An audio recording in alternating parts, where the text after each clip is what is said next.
Olá pessoas, tudo bom? Vamos continuar falando de Dostoiévski? Então vamos. Como eu disse no último vídeo, dessa vez nós vamos conversar sobre A Senhoria, que foi traduzido, comentado... Notas... Ixi...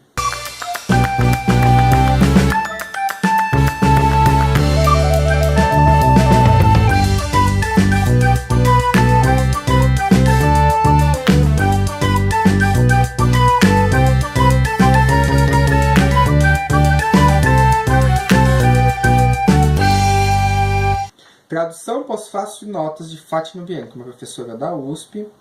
E esse daqui é o segundo livro do Dostoiévski, publicado em outubro de 1847, num periódico chamado Anais da Pátria.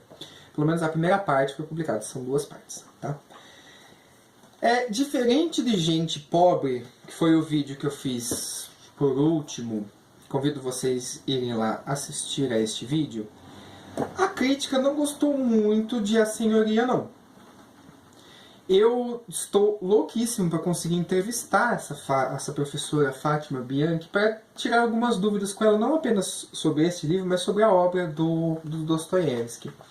Porque assim, no pós-fácil aqui, ela narra pra gente que a tradução é diferente deste livro. Por quê? Como sempre, pós-fácil ajuda muito, e os da Fátima Bianchi são maravilhosos. Aqui ela fala que A Senhoria é uma novela que se distingue por sua linguagem altamente elaborada e poética, rica em expressões metafóricas, fraseologia e vocabulário popular, no estilo da poesia folclórica. As falas de alguns personagens vão mudando ao longo da história.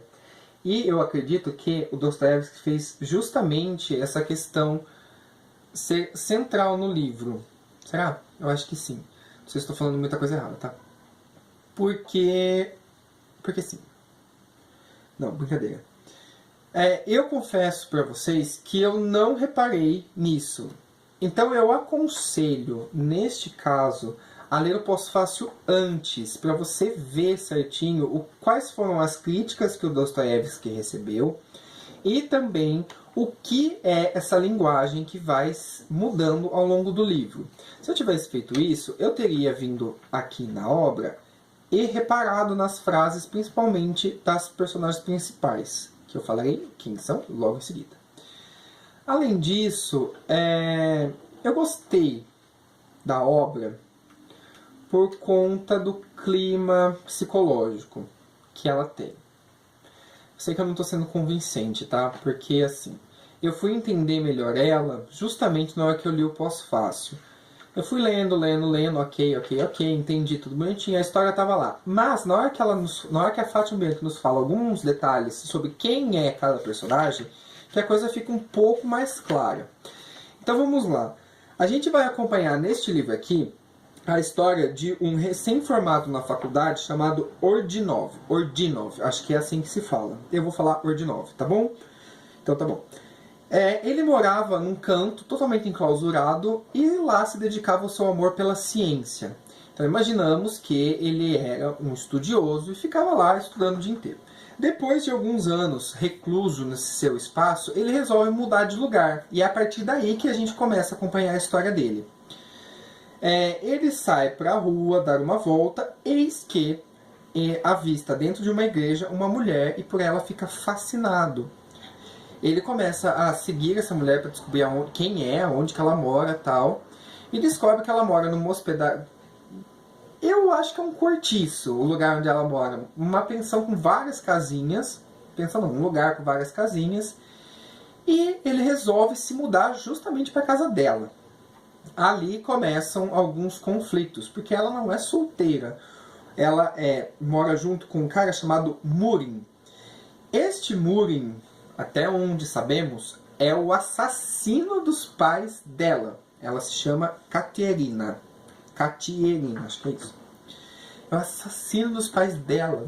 Porém, como diz a Fátima aqui no pós-fácil, tem um mistério por trás desse pai dela. Outra coisa também, se eu tivesse lido o pós-fácil, eu ia ficar mais atento ao Murin. Porque pra mim ele foi um personagem meio que secundário.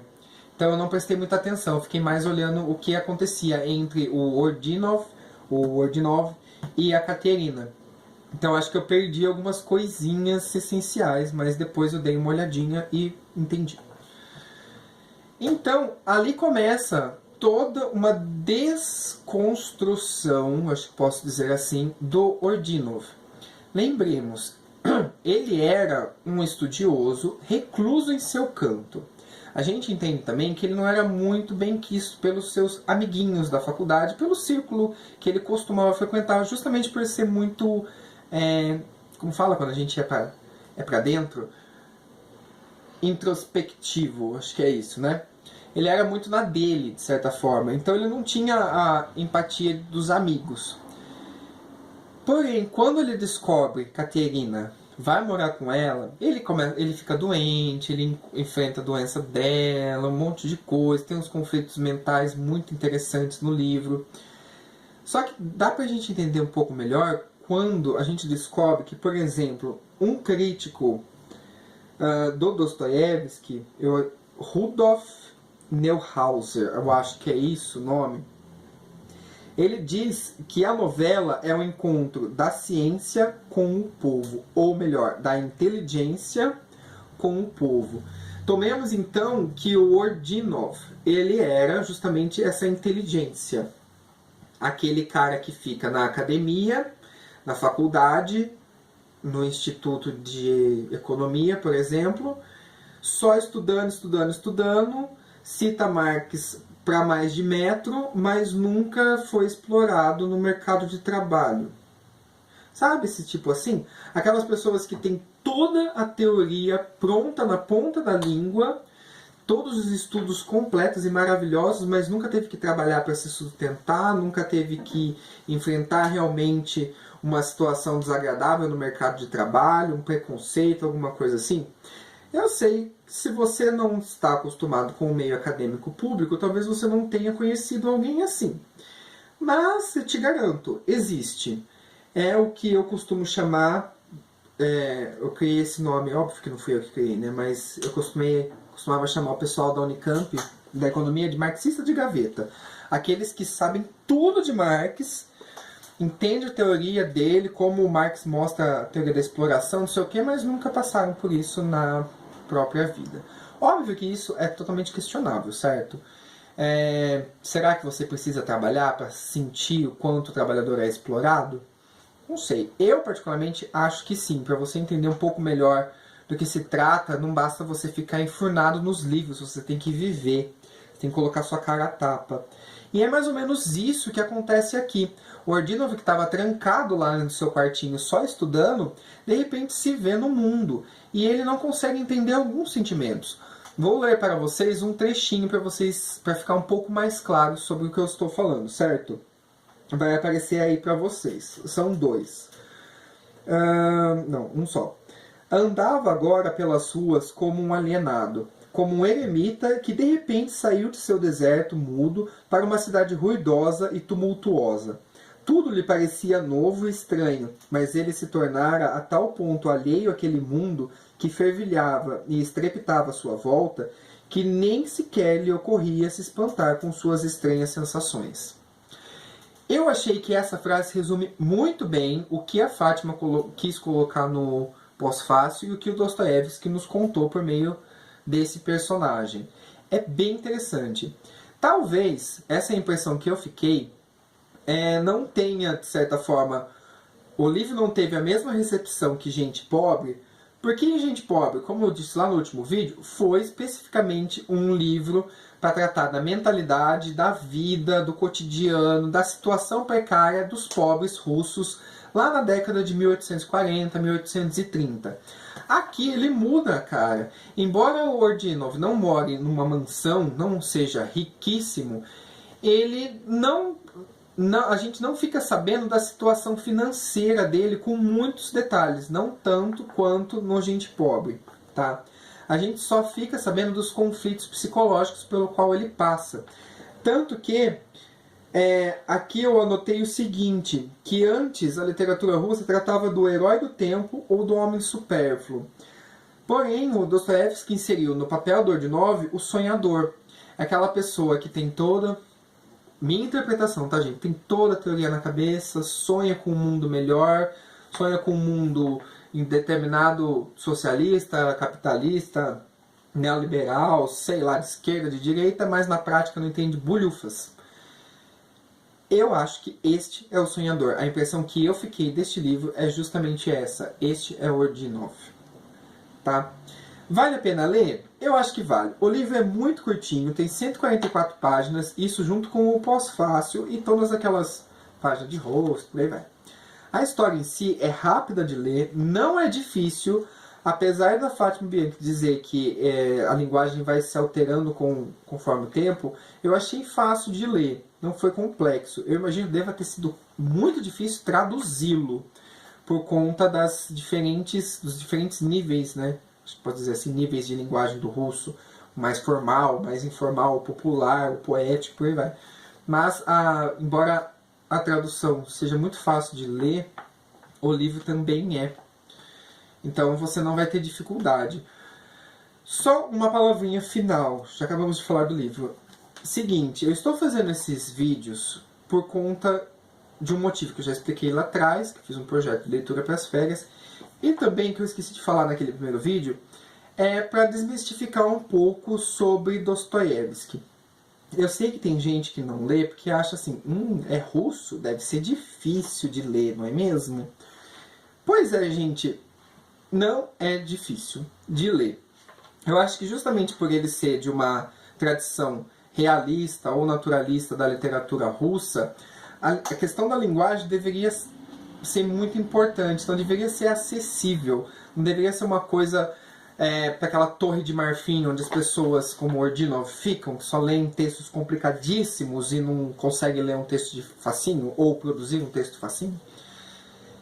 Então eu estou achando, das leituras que eu fiz, eu achei elas muito claras, muito objetivas no sentido de a mensagem está aqui, você não precisa ficar vasculhando e pensando essa metáfora é o que, essa construção quer dizer aquilo que, blá blá blá. Não, é direta. Tudo que está aqui é mais fácil de entender. Não sei se no russo é tão simples assim, obviamente. Mas as traduções dessa equipe de tradutores da Editora 34 deixou ou fez o livro ficar tão fácil quanto no original, talvez. Então, gente, se você tem curiosidade de ler Dostoiévski e quer ler mais coisas da obra dele, ou começar a ler obras dele, eu indico muito Crime e Castigo e Os Irmãos Karamazov. São dois calhamaços que são maravilhosos. Como eu mostrei antes, o Crime e Castigo é um dos mais conhecidos dele, junto com o último livro que ele escreveu antes de morrer, que é Os Irmãos Karamazov, que é maravilhoso, também vai ter vídeo aqui, tá? Só que, se você não quer encarar um calhamação ou um médio desses dois aqui, que são fáceis de ler, eu indicaria, de boa, duas narrativas fantásticas, que é o próximo vídeo que eu vou fazer, então fique atento no próximo vídeo. Indicaria também O Crocodilo, que também é curtinho. Indicaria Um Pequeno Herói, que é muito bonitinho, também vai ter vídeo. Ou, se você quiser me copiar, O Eterno Marido. Esse daqui eu já li, não reli, então não vai ter vídeo dele tão já aqui no canal, provavelmente mais pra frente. Mas esses três que eu acabei de citar, duas narrativas fantásticas, eu não vou repetir, né? O Crocodilo e esse, eu achei bem fácil, principalmente esse aqui é fantástico, é maravilhoso de se ler. E meio que não tem nada de fantástico, vou explicar no próximo vídeo, tá bom? Não indico Os Demônios. Gente pobre, só se você tiver interesse em ler uma coisa bem diferente. Como eu disse no último vídeo, são cartas, então é bem legal. Ele é meio enfadonho desse livro aqui, eu não gostei tanto quanto os outros. Mas ficam as minhas dicas, tá bom? Então, estou perdido. Qual que a gente estava falando? A Senhoria, certo? Cadê ela? Tá aqui. Então o livro de hoje foi A Senhoria, dos Dostoiévski. E o próximo, não vou mais seguir a ordem cronológica de publicação. Falaremos, portanto, de duas narrativas fantásticas, tá bom? Espero vocês no próximo vídeo e até lá. Tchau!